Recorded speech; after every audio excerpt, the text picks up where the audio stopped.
Hello everyone, मेरा नाम है नितेश चौहान। आप देख रहे हैं हमारा चैनल साइंसकारी और आज मैं लेकर आ गया हूँ लॉज ऑफ मोशन की सीरीज़ में एक और नया वीडियो। आज का हमारा टॉपिक है ग्रेविटेशन। तो चलिए शुरू करते हैं।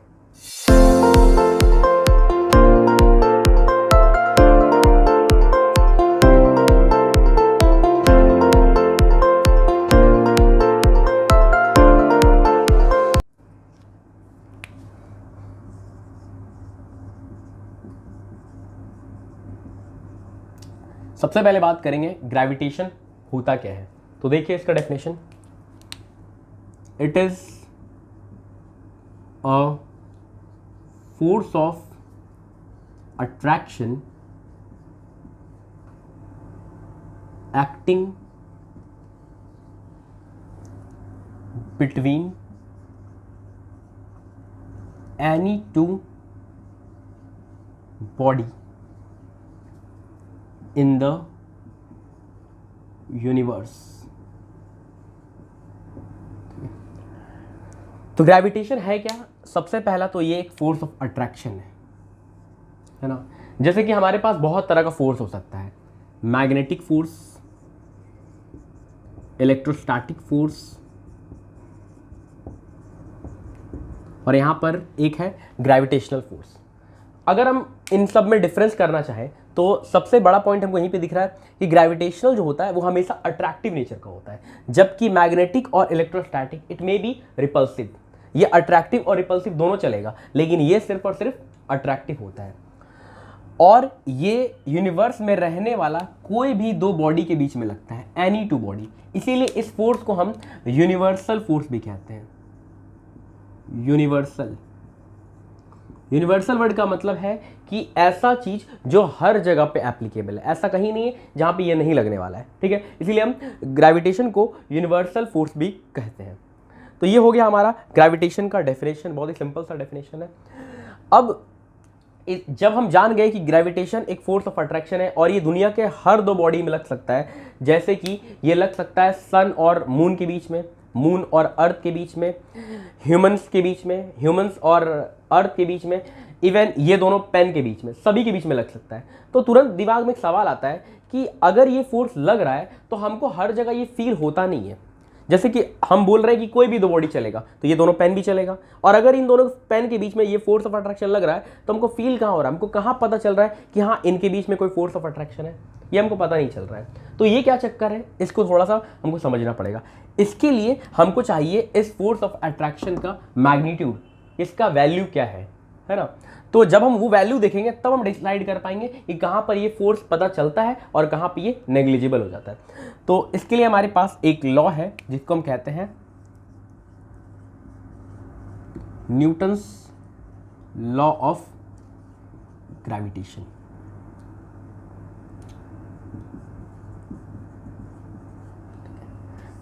हमने न्यूटन का फर्स्ट लॉ पढ़ा, सेकेंड लॉ पढ़ा, थर्ड लॉ पढ़ा, अब हम न्यूटन का ही लॉ ऑफ ग्रेविटेशन पढ़ेंगे। मतलब न्यूटन इस फोर्स के बारे में कुछ कह रहे हैं। क्या कहते हैं वो यही कहते हैं, पहला वाला ऊपर वाला बात तो वही रिपीट करेंगे, क्या कि यूनिवर्स में रहने वाला कोई भी दो बॉडी अपने आप को एक दूसरे को अट्रैक्ट करता है एक फोर्स ऑफ अट्रैक्शन के से, जिसको हम ग्रेविटेशन कहते हैं। वही ऊपर वाला ही बात ही, लेकिन इस फोर्स ऑफ अट्रैक्शन का जो मैग्नीट्यूड होगा वो डिपेंड करेगा first of all product of their masses, उनके मास के प्रोडक्ट पे, और दूसरा उनके बीच के डिस्टेंस के स्क्वायर के। ये दो चीज़ पे ये डिपेंड करने वाला है। समझने के लिए हम इधर ड्रॉ कर लेते हैं कि ये मेरा ऑब्जेक्ट है m1 और ये मेरा सेकेंड ऑब्जेक्ट है m2। ठीक है, तो इनके बीच में एक फोर्स ऑफ अट्रैक्शन होना चाहिए जिसकी वजह से ये दोनों अट्रैक्ट होने वाला है। तो हम मानते हैं कि ये m1 ऑब्जेक्ट इस m2 ऑब्जेक्ट को एक फोर्स से अट्रैक्ट कर रहा है, जो कि मेरा फोर्स है F1 फोर्स से ये इसको अट्रैक्ट कर रहा है। अब यहाँ पे हम लगा सकते हैं Newton third law of motion, क्योंकि हम लोग ये कवर कर चुके हैं अपने वीडियोस में, और वहाँ पर ये बोला गया था कि अगर कोई एक्शन हो रहा है तो उसके जस्ट अपोजिट और इक्वल एक रिएक्शन होगा। मतलब m1 m2 को अगर अट्रैक्ट किया तो m2 भी m1 को अट्रैक्ट करेगा विद द सेम फोर्स। तो यहाँ पे हम इसको F2 कह दें और न्यूटन का थर्ड लॉ लगाएं तो यहाँ पे हो जाएगा F1 is equal to minus of F2। ये हो गया हमारा थर्ड लॉ ऑफ मोशन। ठीक है, जिससे हम समझ पा रहे हैं कि ये दोनों फोर्स का मैग्नीट्यूड तो सेम होगा लेकिन डायरेक्शन अपोजिट होगा। ठीक है। अब इसी फोर्स का हमको मैग्नीट्यूड चाहिए, वैल्यू चाहिए, और उसके लिए वैल्यू यहाँ पे लिखा हुआ है कि इसका फोर्स डायरेक्टली प्रोपोर्शनल होने वाला है दोनों के मास के प्रोडक्ट का। आई होप अब सभी लोग डायरेक्टली प्रोपोर्शनल समझने लगे धीरे धीरे वीडियो को देखते देखते। जैसे क्या कि डायरेक्टली प्रोपोर्शनल का मतलब है कि ये मास जितना ज़्यादा होगा ये फोर्स ऑफ अट्रैक्शन उतना ही ज़्यादा होगा, ठीक है।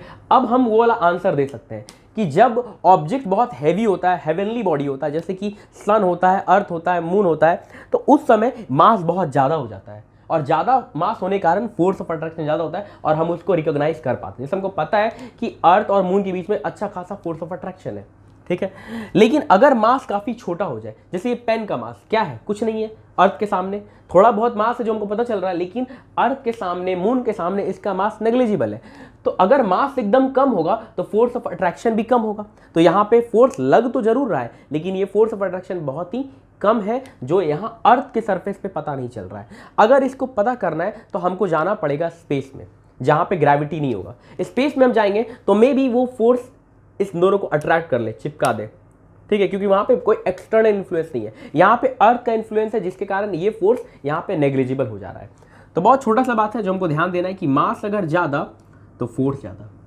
अब जरूरी नहीं कि दोनों का मास ज़्यादा रखना है, हम एक का भी मास बढ़ा सकते हैं। जैसे कि हम कंसीडर कर ले कि ये वाला जो ऑब्जेक्ट है ये अर्थ हो चुका है, तो ये अर्थ हो गया तो बहुत बड़ा हो गया मास, और सेकंड वाला ऑब्जेक्ट कोई भी, ये पेन है, कोई बॉल है, तो उसका मास छोटा है। तो अगर एक भी ऑब्जेक्ट का मास बड़ा हुआ तो ऑटोमेटिकली क्या हो जाएगा, फोर्स ज़्यादा हो जाएगा। जैसे कि अगर हम कोई बॉल को हाइट से ड्रॉप किए तो उस केस में क्या हो रहा है, ये बहुत ही ज़्यादा फोर्स इस पे लग रहा है और उसी फोर्स से वो नीचे जा रहा है, जिसको हम ग्रेविटी कहने लगते हैं। तो एक भी मास अगर ज़्यादा हुआ तो फोर्स ऑफ अट्रैक्शन ज़्यादा हो जाएगा, ठीक है।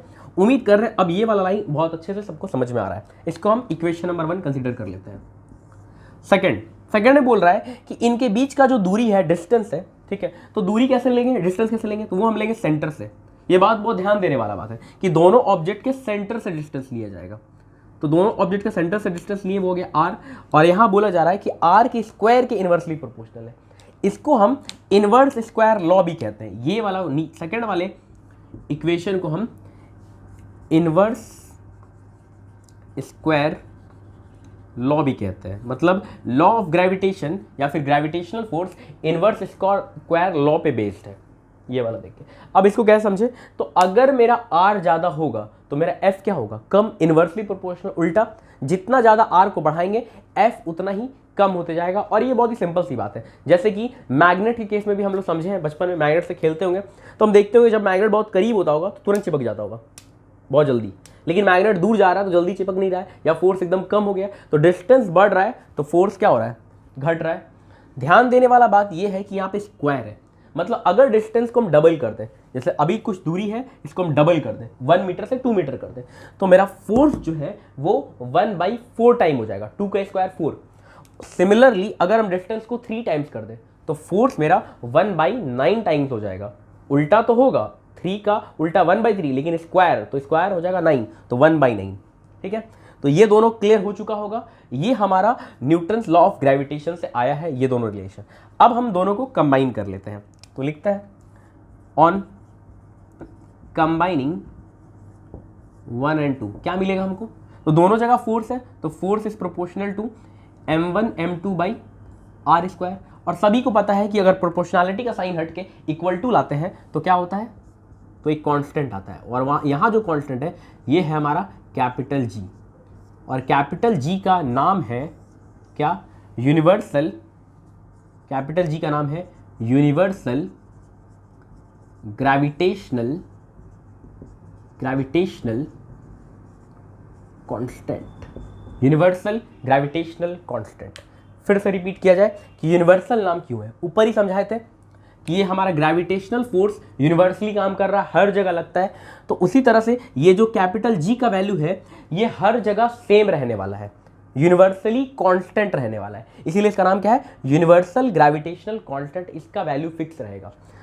अब वैल्यू फिक्स रहेगा, कांस्टेंट है, ये बात ठीक है, तो फिर कितना रहेगा ये हमको जानना है। जैसे पहले हम जाने कि हाँ दो बॉडी के बीच में फोर्स ऑफ अट्रैक्शन है, तो फिर हमको ये इंटरेस्ट हुआ कि वो फोर्स कितना लग रहा है और किस बात पे डिपेंड करता है। तो हम धीरे धीरे समझे किस बात पे डिपेंड कर रहा है और कितना होगा। तो मेरे पास एक फॉर्मूला आ गया, F = G m1 m2 by r square.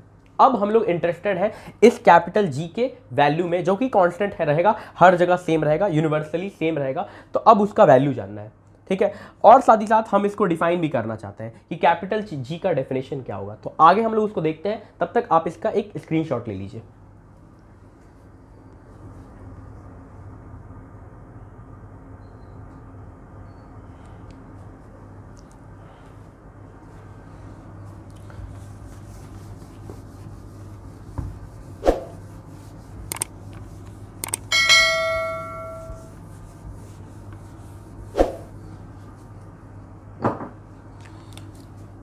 Universal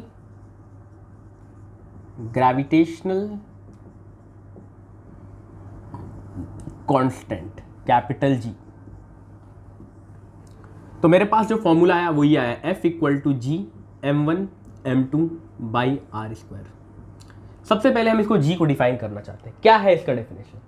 सच्चाई तो ये है कि इसका कोई डेफिनेशन ही नहीं है, और बहुत बार ऐसा होता है साइंस में कि किसी चीज़ को डिफाइन करना है और उसका डेफिनेशन है ही नहीं। तो हम करते क्या है उस केस में, उसका डेफिनेशन तैयार करते हैं, प्रिपेयर करते हैं, और बहुत ही सिंपल है तैयार करना, और हर बार ये काम करना है। जब भी आपको किसी चीज़ को डिफाइन करना है और उसका डेफिनेशन नहीं है, तो हमको उसको इस तरह से डिफाइन करना है कि उसके सामने जो लिखा हुआ है, जी के सामने क्या लिखा हुआ है, एफ, तो वही है वो जी। जी क्या है, एफ है। लेकिन कब, जब हम बाकी सारे चीज़ों को 1 कर दें। तो m1 m2 इनको 1 करना पड़ेगा 1 kg SI में, और R को करना पड़ेगा 1 मीटर। तो अगर हम बाकी सारी चीज़ों को 1 कर दें तो G इक्वल टू F हो जाएगा, और यही है इसका डेफिनेशन। इसी को हम अपने लैंग्वेज में फ्रेम कर देंगे तो हमको G का डेफिनेशन मिल जाएगा, ठीक है। और ये जो चीज़ें सिर्फ यहाँ एप्लीकेबल नहीं है, फिजिक्स में बहुत जगह एप्लीकेबल होगा। बहुत बार आप देखेंगे हम लोग इसी तरीके से किसी क्वांटिटी को डिफाइन कर देंगे जहाँ पे उसका डेफिनेशन बहुत ही मुश्किल हो रहा है डिफाइन करना, ठीक है। अब इसको कैसे लिखा जाए, तो हम इसको ऐसे लिखेंगे, it is the force of attraction. What is universal gravitational constant, तो उसी का डेफिनेशन दे रहे हैं, it is a force of attraction acting between two bodies of mass 1 kg each and separated by a distance of 1 metre. इसी बात को अपने language में फ्रेम करके लिख दिया गया कि जी क्या है, एफ है, मतलब फोर्स ऑफ अट्रैक्शन है। कब, जब दो बॉडी का ऐसा कंसीडर करें जिनका मास 1 kg हो और उनके बीच का दूरी 1 मीटर हो, ठीक है। तो अब हम जी निकाल सकते हैं। तो जब हम ऐसा सेटअप करते हैं, दो 1 kg का मास लेते हैं और उनके बीच का दूरी 1 मीटर रखते हैं, तो हम ये देखते हैं कि इनके बीच में जो फोर्स आ रहा है वो इतना आ रहा है, 6.67 into 10 to the power -11, 6.67 into 10 to the power -11, और यही जी का वैल्यू हो जाएगा। क्यों? क्योंकि जी का वैल्यू तो कांस्टेंट है, चाहे हम मास 1 kg रखें या 5 kg रखें या कुछ भी रखें, जी का वैल्यू तो बदलने वाला नहीं है। तो हम बहुत ही स्मार्टली जी के वैल्यू को कैलकुलेट कर पाए। कैसे? हम मास को 1 कर दिए और आर को 1 कर दिए, तो जो मेरा फोर्स आया वही मेरा जी हो गया, ठीक है। अब ये वैल्यू को आपको याद कर लेना है, ये बहुत ही इंपॉर्टेंट है, इसको एकदम मेमोराइज अच्छे से करना है। अब बात करते हैं जी के एसआई यूनिट का, कि एसआई यूनिट क्या होगा। तो एसआई यूनिट भी इसी फॉर्मूला से ही मिलेगा हमको। कैसे मिलेगा? तो जी इक्वल टू क्या हो जाएगा, F R square by m1 m2। अब सारा का ऐसा यूनिट रख देना है। फोर्स का यूनिट क्या होता है, न्यूटन होता है। डिस्टेंस का क्या होता है, मीटर होता है, तो मीटर स्क्वायर। पर मास का किलोग्राम, तो किलोग्राम स्क्वायर। ये हो गया मेरा जी का यूनिट, जी का यूनिट एंड जी का वैल्यू, और यहीं पर है हमारा जी का डेफिनेशन। तो कैपिटल जी के बारे में हमने सारा बात समझ लिया। अब यहाँ से थोड़ा सा ऑब्जर्वेशन देख लेते हैं कि अगर हम मास को 1 kg रखें, 1 kg बहुत ही छोटा मास था, तो मेरा फोर्स आया 6.67 इंटू 10 टू पावर -11। अब इस वैल्यू को देखना, 10 टू द पावर -11, ये बहुत ही छोटा क्वांटिटी है। अगर हम 10 टू द पावर -2 लिख दें तो इसका मतलब हो गया 0.01, मतलब 1 लिख के 100 से डिवाइड, ठीक है। 10 टू द पावर -5 लिख दें तो ऐसा हो गया 1 लिख के नीचे 5 जीरो,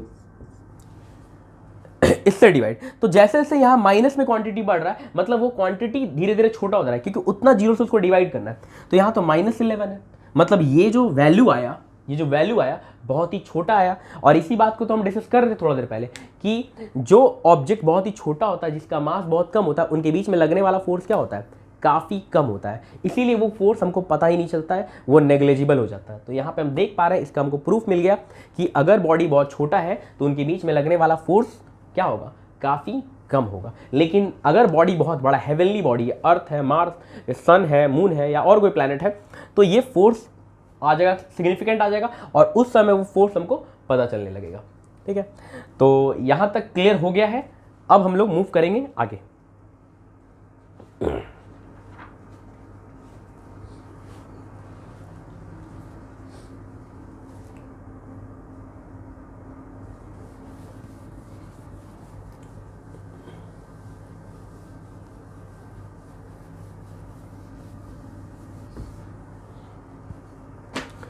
चलिए, थर्ड लॉ लगा दिए थे, अब बारी है सेकेंड लॉ लगाने का। सेकेंड लॉ क्या बोलता है कि rate of change of linear momentum is directly proportional to the force applied. ऐसा कुछ स्टेटमेंट था सेकेंड लॉ का। ठीक है, और सेकेंड लॉ के बाद हमको एक एक्सप्रेशन मिला क्या, F equal to m a, और यहां से हमको F का फॉर्मूला मिल रहा है G m1 m2 by r square. ठीक है, तो यहाँ ए की जगह हम लिख दे रहे हैं G, मतलब G क्या है, एक्सेलरेशन ही। जैसे ये A एक्सेलरेशन है वैसे G एक्सेलरेशन है, लेकिन इसको हम कहेंगे एक्सेलरेशन ड्यू टू ग्रेविटी। क्यों कहेंगे, थोड़ा देर में समझते हैं। पहले तो बस ये समझिए कि G कुछ नहीं है, एक्सेलरेशन ही है। ठीक है, अब ऐसा इमेजिन कर लेते हैं कि ये मेरा एक प्लैनेट है। इस प्लैनेट को हम अर्थ भी मान सकते हैं, कुछ भी मान सकते हैं, तो थोड़ा देर के लिए अर्थ मान लेते हैं। ठीक है, और ये हो गया इसका रेडियस r, और इसके ऊपर कोई छोटा सा ऑब्जेक्ट है जो कि h हाइट पे है, h इसका हाइट है। इस ऑब्जेक्ट का मास है m, अर्थ का मास है कैपिटल M।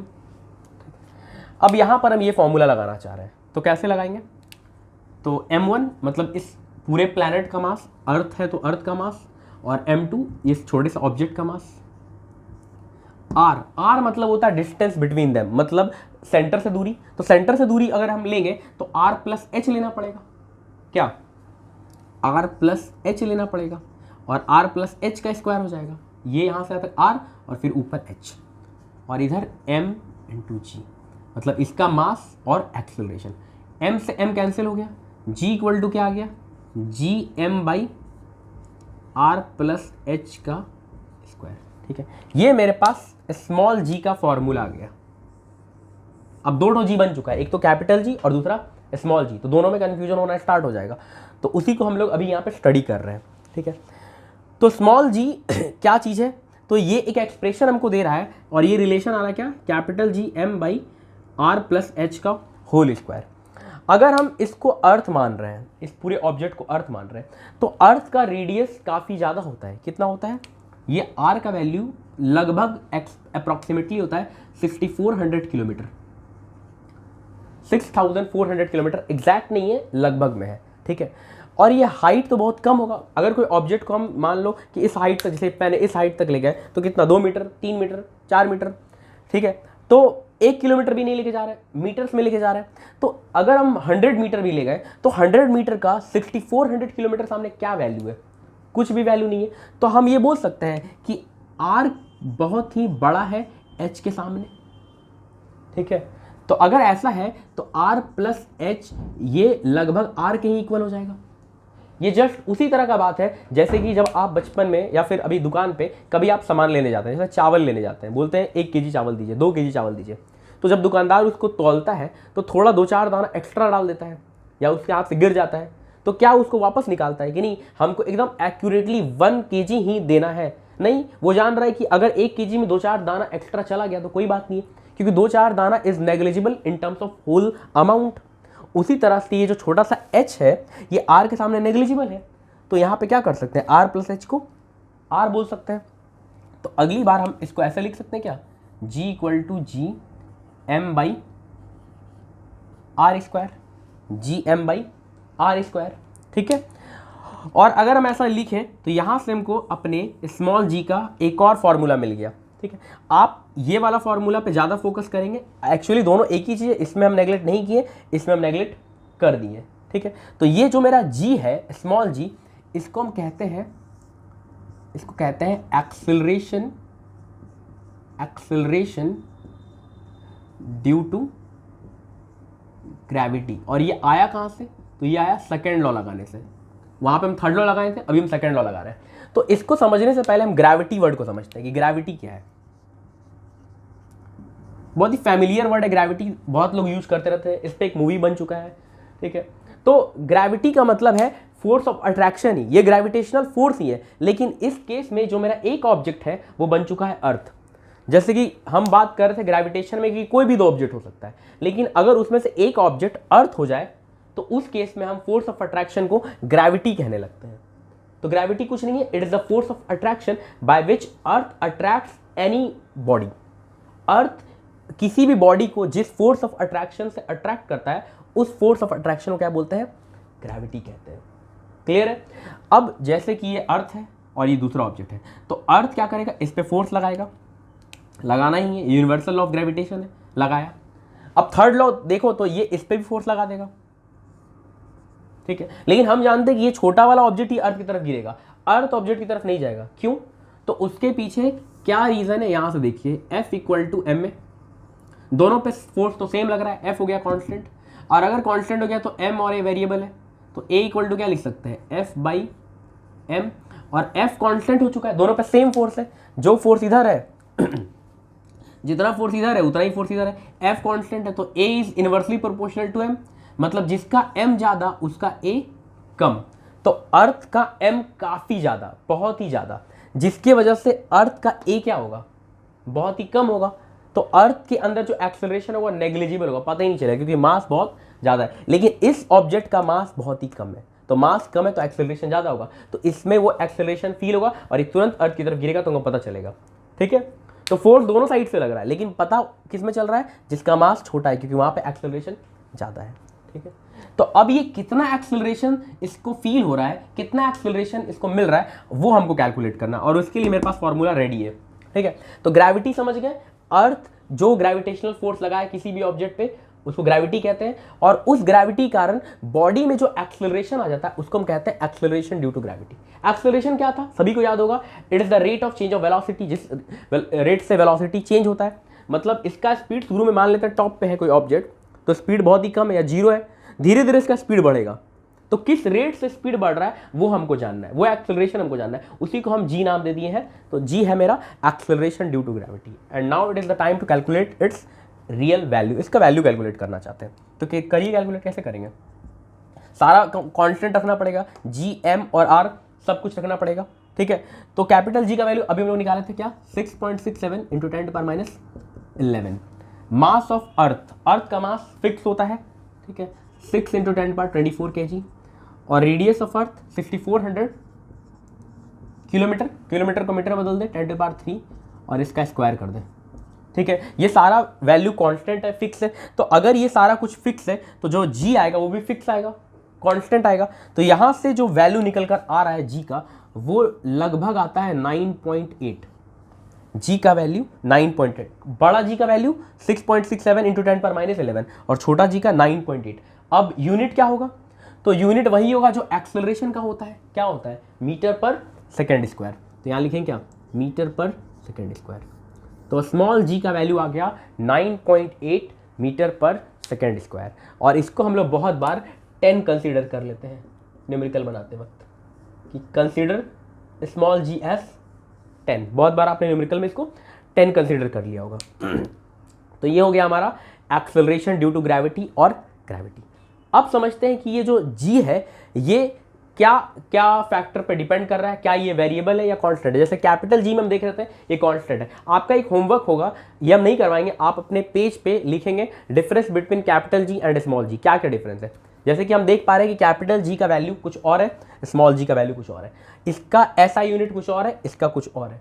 दूसरा नंबर चीज, कैपिटल जी यूनिवर्सली क्या रहता है? कांस्टेंट, फिक्स रहता है। लेकिन क्या ये भी कांस्टेंट है? ये जाने हम, तो ये कांस्टेंट नहीं है। क्यों नहीं है?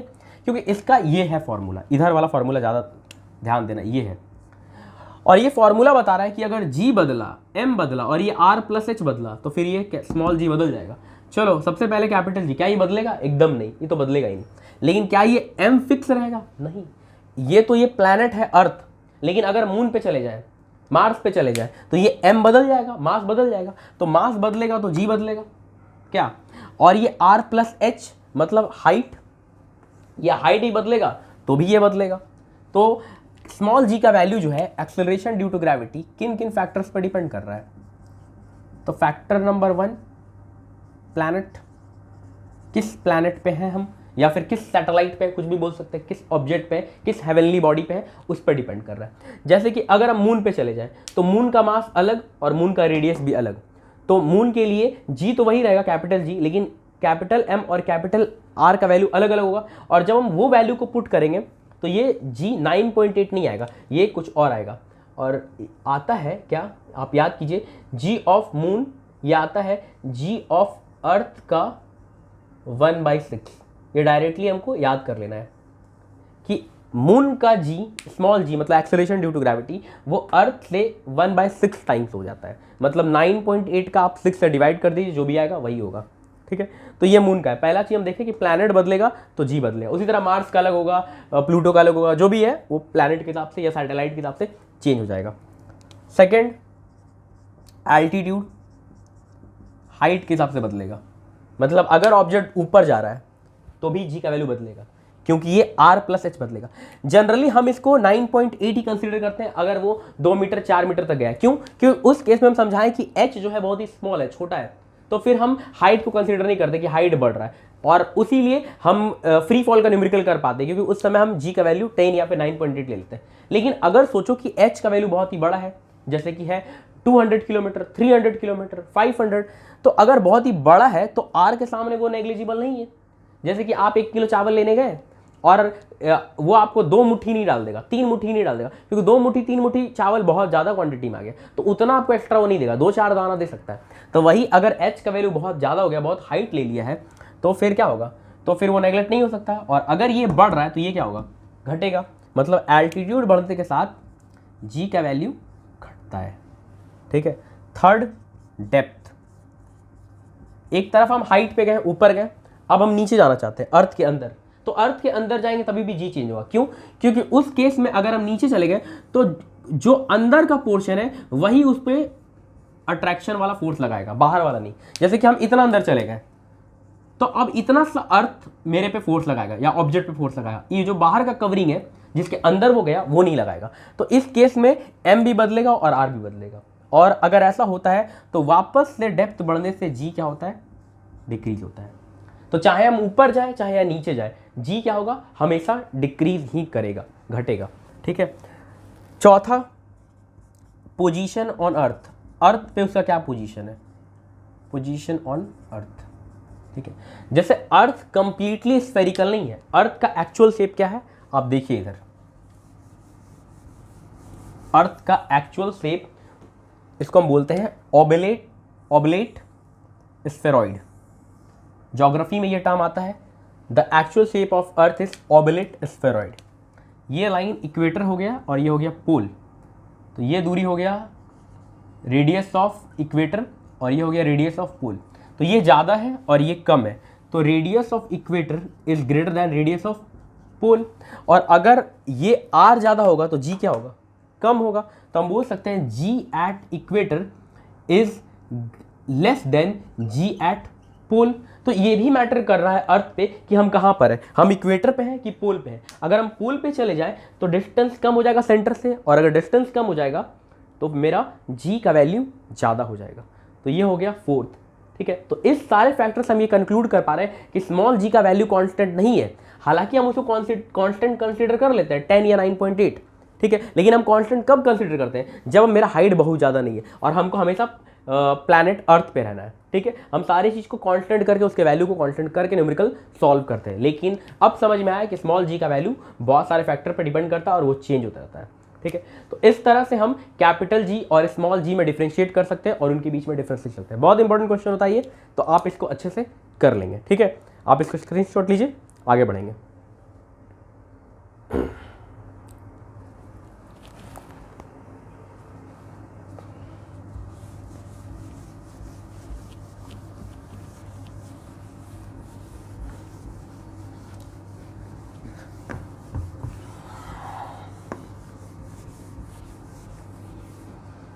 अब एक्सेलरेशन ड्यू टू ग्रेविटी से जो न्यूमेरिकल है वो दो टाइप का है।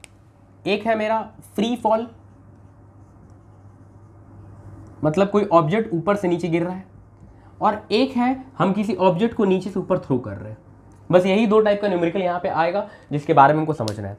तो एक ही बार में दोनों को कंक्लूड कर लेते हैं। अगर हम किसी चीज़ को ऊपर से नीचे गिरा रहे हैं, फ्री फॉल करवा रहे हैं एकदम ऐसे सिंपली, ठीक है, तो बस सिर्फ वो ग्रेविटी के इन्फ्लुएंस में नीचे जा रहा है, और उस केस में अगर वो टॉप बॉटम पोजीशन पे है तो उसका स्पीड क्या होगा, इस पॉइंट पे 0 होगा। तो यहाँ पर इसका इनिशियल वेलोसिटी 0 होगा, ठीक है। धीरे धीरे नीचे गिरेगा, और जब ये एकदम ग्राउंड को टच करने वाला होगा उस समय इसका स्पीड क्या होगा, मैक्सिमम होगा। उसके उल्टा आप इधर देखिए, हम किसी ऑब्जेक्ट को ऊपर थ्रो करना चाहते हैं, ठीक है, ऊपर थ्रो करना चाहते हैं प्रोजेक्टाइल, तो यहाँ पर मेरा u 0 नहीं हो सकता है, क्योंकि हमको कुछ ना कुछ तो स्पीड देना पड़ेगा तभी ये ऊपर जाएगा। तो यहाँ पर हमको मैक्सिमम स्पीड देना पड़ेगा, यहाँ पे मेरा इनिशियल वेलोसिटी मैक्सिमम हो जाएगा, और जैसे से ये ऊपर जाएगा वैसे वैसे इसका स्पीड कम होगा, वैसे वैसे इसका स्पीड कम होगा। यहाँ क्या है, स्पीड बढ़ रहा है, और यहाँ क्या है, स्पीड घट रहा है। क्यों?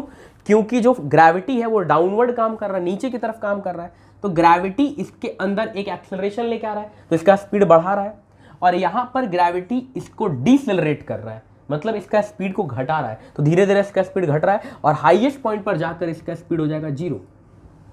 यहाँ पे लोएस्ट पॉइंट पे स्पीड मैक्सिमम है, ठीक है। ये दोनों बात समझ में आ गया। अब ये यहाँ दोनों जगह हम अपना 3 फॉर्मूला लगा सकते हैं। कौन कौन? v equal to u plus a t, तो यहाँ पर हम क्या लिखेंगे, u plus g t, a की जगह यहाँ पे आ गया है g। Second s equal to u t plus half g t square, और third v square equal to u square plus 2gs। 3 जो फॉर्मूला हम लोग डिराइव कर चुके थे पिछले वीडियो में वही लिखा है, बस ए की जगह g लिखा है। यहाँ पर देखिए इस केस में क्या है, तो इस केस में ऑब्जेक्ट ऊपर जा रहा है, और यहाँ पर a का जो वैल्यू है वो -g है। एक्सेलरेशन एक वेक्टर क्वांटिटी होता है, तो ये जो स्मॉल g है ये एक वेक्टर क्वांटिटी है, और अगर वेक्टर क्वांटिटी है तो वहाँ पे साइन मैटर करता है, उल्टा डायरेक्शन के लिए माइनस साइन लिखते हैं। तो अब सारे फॉर्मूला में माइनस यूज करने लगेंगे। तो v equal to u minus g t, s equal to u t minus half g t square, और v square equal to u square minus 2gs। तो ये ऊपर से नीचे आने के लिए और ये नीचे से ऊपर जाने के लिए यहाँ पर ये फॉर्मूला काम कर रहा है। क्यों? क्योंकि ये प्योरली 1 डायमेंशन मोशन का क्वेश्चन है। मोशन इन 1 डायमेंशन हमने बहुत स्टार्टिंग के वीडियो में कवर किया था, तो उसी का ये एक एप्लीकेशन पार्ट है। तो यहाँ पर ये फॉर्मूला आसानी से लग सकता है, ठीक है। तो आप इसका न्यूमेरिकल बनाइए, ठीक है। हम कोशिश करेंगे एक और वीडियो बनाकर न्यूमेरिकल को भी ऐड करने का। चलिए, तो अब हम लोग मूव करेंगे इस पूरे सीरीज में लास्ट टॉपिक की तरफ, जो कि है हमारा मास। तो इसको हम एज अ डिफरेंस पढ़ेंगे, मास एंड वेट को। जनरली इस तरह की चीजों को डिफरेंस के तौर पे ही पढ़ना चाहिए। सबसे पहले बात करेंगे वेट। वेट क्या चीज है? तो वेट का डेफिनेशन कुछ ऐसा होगा, it is the force of attraction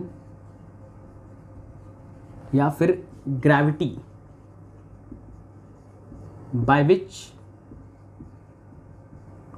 earth attract any body.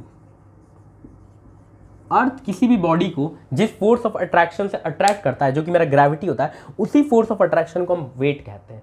उसी फोर्स ऑफ अट्रैक्शन को, mark my word, force of attraction को वेट कहते हैं। मतलब वेट क्या है? तो वेट है फोर्स, सीधा सा बात है, कुछ नहीं, वेट फोर्स है।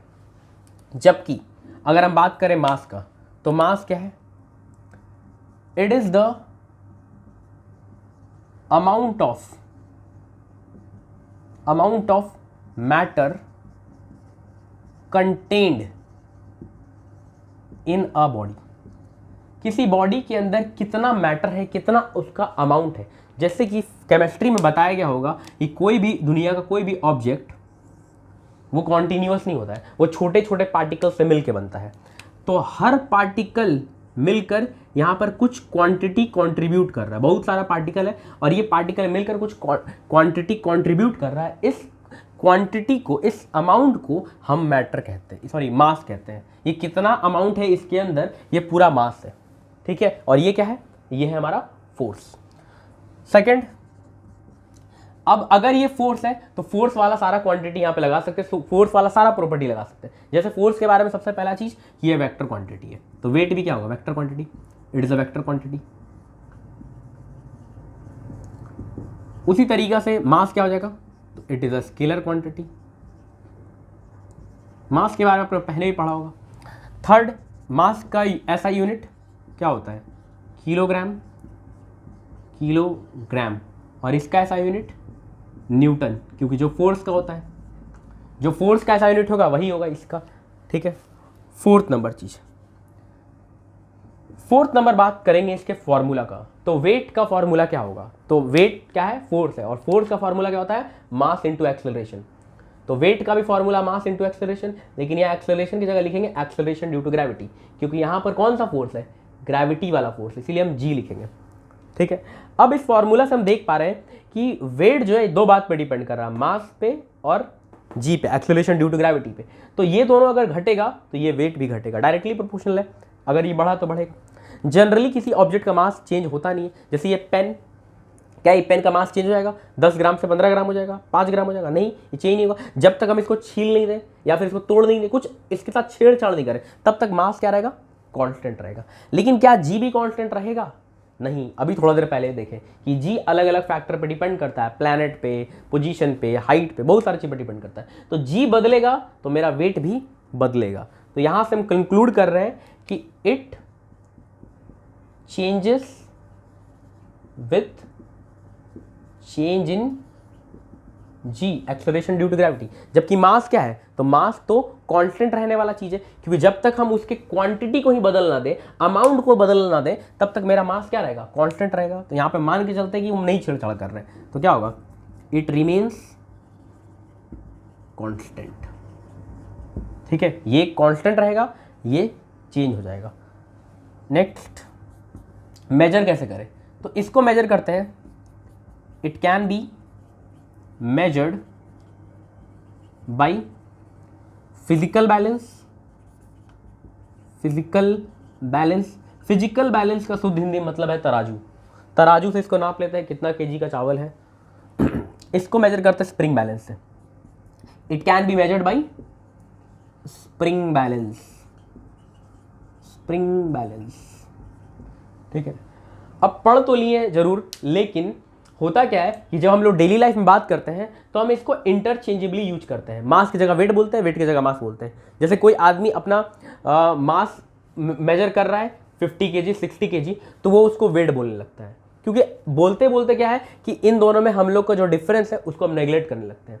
यहाँ तक कि केमिस्ट्री में भी ऐसा ही होता है। केमिस्ट्री में जब हम पढ़ेंगे तो वहाँ बताएंगे कि वहाँ मास और वेट में डिफरेंस नहीं है, वहाँ सेम ही चीज़ है, इंटरचेंजेबली यूज कर सकते हैं। लेकिन फिजिक्स में स्ट्रिक्टली बता दिया गया है कि मास अलग चीज़ है और वेट अलग चीज़ है, तो हम इनको एक इंटरचेंजेबली यूज नहीं कर सकते। तो हम कोशिश किए हैं इस वीडियो में इस टॉपिक से रिलेटेड सारा इन्फॉर्मेशन देने का। उम्मीद कर रहे हैं कि आपको सारा कुछ समझ में आ गया होगा।